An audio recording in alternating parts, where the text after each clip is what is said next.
வீட்டை விட்டு நான் எதுவுமே இல்லாமல் வந்தவன் நான். இப்போ நான் வாடகை வீட்டில் இருக்கிறேன். அவங்க எல்லாம் நல்லா இருக்கு. நான் கோடிக்கணக்கான காட்டின வீட்டில் நல்லா தான் இருக்கு. எனக்கு பர்டிகுலராக நான் சொல்லணும்னு நினைக்கிறது இந்த சைபர் புல்லிங் விஷயம். ஒரு பொண்ணு அனுப்பிச்சிட்டீங்க, ரொம்ப தேங்க்ஸ். அதுக்காகலாம் நான் இன்டர்வியூலாம் வைக்கலங்க. அவங்க எங்கே இருந்தாலும் நல்லா தான் இருக்கணும், அவ்வளோதான், வேறு எதுவுமே இல்லை. கெனிஷாவை காலி பண்ணி அனுப்பிச்சிட்டீங்க நீங்கள் எல்லாரும். சைபர் புல்லிங் உங்களெல்லாம் நான் சும்மாவே விட போகிறதில்ல. என் அண்ணனுக்கு நடந்திருந்தாலும் தம்பிக்கு நடந்திருந்தாலும் நான் இதான் பண்ணுவேன். வீட்டை விட்டு நான் எதுவுமே இல்லாமல் வந்தவன் நான். இப்போ நான் வாடகை வீட்டில் இருக்கிறேன். அவங்க எல்லாம் நல்லா இருக்கு. நான் கோடிக்கணக்கான காட்டின வீட்டில் நல்லா தான் இருக்கு. எனக்கு தெரியாதா வெளியே போன்னு சொல்லி எவ்வளோ நேரம் ஆகும் எனக்கு? என்னங்க இதெல்லாம்? ஒரு மனுஷனை நிம்மதியாக வேலை செய்ய விடாட்டி எப்படிங்க?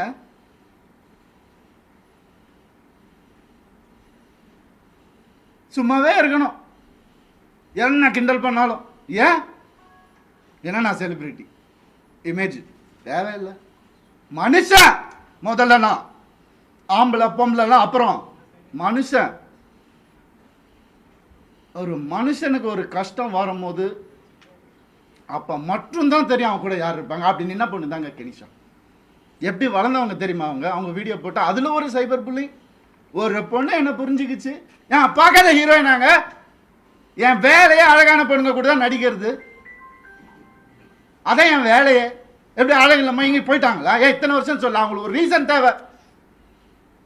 எதுக்கு போகிறான்னு தெரியக்கூட, இதை பிடி போடு, எவிடன்ஸ் கிரியேட் பண்ணு, இது பண்ணு, இன்வெஸ்டிகேஷன் ஆஃபீஸரை கூப்பிடு, வரும், எல்லா ப்ரூஃப் வருது, எல்லாம் வரும், ஒவ்வொன்றா வெளியே வரும். அவங்க குடும்பத்திலேருந்தே வரும். அவங்க குடும்பத்துலேருந்தே நிறைய பேர் என்கிட்ட கான்டாக்ட் பண்ண, உனக்கு எதாவது வேணும் நான் சொன்ன, நான் வந்து வாயை பொத்திக்கிட்டு வேண்டாம், தேவையில்லை, நான் ஹேண்டில் பண்ணிக்கிறேன். ஒரு நாளில் என் டைவர்ஸை நான் முடிச்சிருப்பேன். நான் பசங்கன்றதுக்கு ஒரு காலந்த வாயை மூட்டு இருந்தேன் நான். என்னெல்லாம் அந்த போய் கேட்டு பாருங்க, அந்த வீட்டில் என்னெல்லாம் நடந்திருக்குன்னு ஊருக்கே தெரியும். அந்த வீட்டில் என்னெல்லாம் நடந்திருக்குன்னு எங்கள் அப்பா அம்மா கையெடுத்து காலில் ஊந்து கேட்டாங்க. என்ன வேணாப்பா அந்த குடும்பம்னு சொன்னாங்க. எனக்கு அச்சதை போடும் போதே இப்படி தான் போட்டாங்க, நாசமாக போன்னு தான் போட்டாங்க மேலே. சொன்னதை கேட்க மாட்டேன். இன்றைக்கி நடந்துருச்சு. எத்தனை நாள் வேலை செய்யவில்லையா? அதான் ஃபெமினிசமாக அவர் தான் சொன்னார், வேலை செய்யவில்லைன்னு. சரி, ஏன்னா அப்பா அம்மா வந்துட்டு வேலையெல்லாம் எதுக்குப்பா நீ தான் சம்பாதிக்கிற அப்படிலாம் சொன்னாங்க. சரி, வீட்டை விட்டு வெளியே வந்துட்டோம். அப்பயாவது கேட்க வேண்டியது என்ன? ஃபெமினிஸ்ட் இருந்தால் என்ன பண்ணணும்? நான் போவேன் வேலைக்குன்னு சொல்லியிருக்கணும்ல. என்ன நினச்சிட்டு இருக்காங்க எல்லாரும்? இதில் வேற ஒரு சப்போர்ட் அவங்களுக்கு. அந்த இது பேர்லாம் எடுக்கக்கூடாது, கேஸ் வரும், புரியுது எனக்கு. ஆல்ரெடி 100 கேஸ் இருக்குது என் மேலே, ஆல்ரெடி கடன் இருக்குது, எல்லாமே இருக்குது என் மேலே. இருந்தாலும் உங்கள் எல்லாருக்காகவும் நான் சிரிச்சுக்கிட்டே இருக்கேன். எப்போவுமே சிரிச்சுக்கிட்டே. எங்கேயாவது எனக்கு சோகம் தெரிஞ்சுதான். ஏன்னா நான் சந்தோஷமாக இருந்தேன், நான் தெரிச்சு தானேங்க வந்தேன். வந்தவனை கூட நிம்மதியாக வாழ விடாட்டி ஒரு ஒரு ஒரு சின்ன ஒரு அன்பு இருந்திருந்தா எதுக்கு வந்திருப்பேன்? ஏன் வந்திருப்பேன்? யாராவது யோசிச்சு பார்த்தீங்களா? நான் இப்படி பேசணுமா? இத்தனை வருஷம் நான் கஷ்டப்பட்டு வாழ்ந்து என் மேலே ஒரு பிளாக் மார்க் இல்லாமல் 23 வருஷம் எவனாவது இருக்கா? நான் கேட்டு பாருங்க. 23 வருஷம் எப்படின்னே புரியல எனக்கு. எப்படி ஏன் நிம்மதியாக இருக்க விட மாட்டேங்க? எனக்கு புரியல. என்ன தப்பு நான் செஞ்சேன்? லீகலாக தான் தப்பு செஞ்சேனா நான்? இல்லை. எப்படி இவ்வளோ 45 வயசில் எப்படிங்க அந்த அழகு பின்னாடி ஓடுற? என்னங்க பேசுறீங்க? அழகான ஹீரோயின் நடிகர் தாங்க வேலையை அப்பெல்லாம் போடாத, இப்போ ஏங்க ஓடணும்? ஒரு ரீசன்.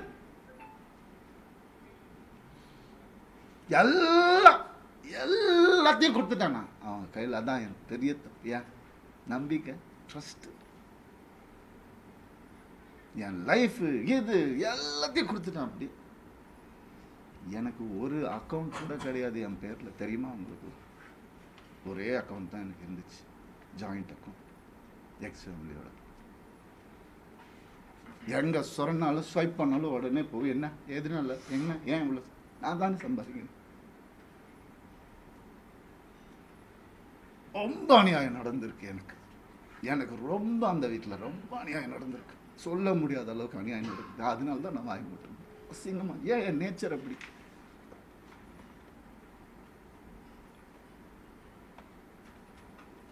இல்லைங்க, எப்படி வந்து ஒரு ஒரு ஒரு டீமை அமைச்சு ஒருத்தனை எப்படி காலி பண்ணலாம்? நான் உயிரோடு இருக்கக்கூடாது அவங்களுக்கு, மேக்ஸிமம் அதுதான் நடந்துடும், கண்டிப்பாக நடக்கும் இது.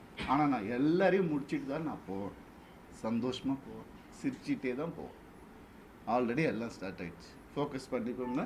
ஐ ஸ்டார்டட் ஹர்ட்டிங் மை செல்ஃப். என் குழந்தைங்களை என்ன பார்க்க விடல. I started hurting myself. தான் இந்த கை பார்த்துக்கோங்க, நார்மலாக தான் இதுதான் நடக்கும். அதான் உங்களுக்கு வேணும். I gave into everything, not anymore. பாரு சொல்லுங்க, மொத்த ப்ரூஃபும் இருக்குது என்கிட்ட. ஸ்க்ரீனில் எப்போ என் படம் வரும் எனக்கே தெரியாது. எனக்கு சப்போர்ட் பண்ணுறவங்க சப்போர்ட் பண்ணிட்டு தான் இருக்காங்க. அதனால் அவங்க எல்லாரையும் சாரி சொல்லிக்கிறேன். தயவு செஞ்சு வேண்டி கேட்டுக்கிறேன், என்னோட இந்த டெசிஷனை அப்படியே விட்டுருங்க. என்னால் வேலை செய்ய முடியல.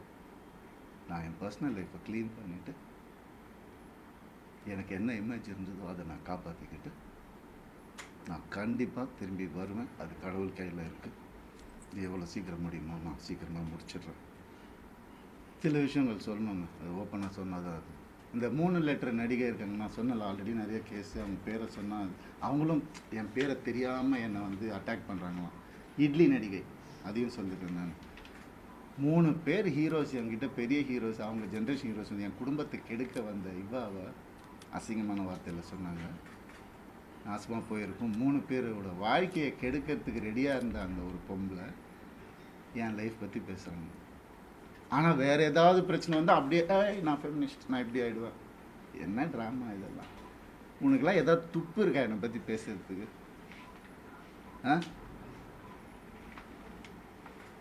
எப்படி இப்படிலாம் மனுஷங்க இருக்காங்கன்னு புரியல.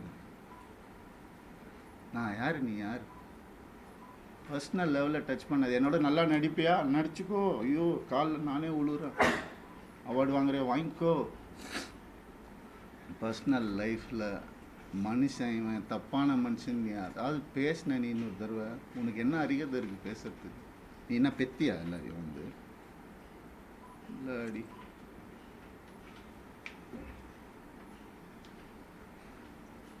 தண்ணி கொடுங்கப்பா.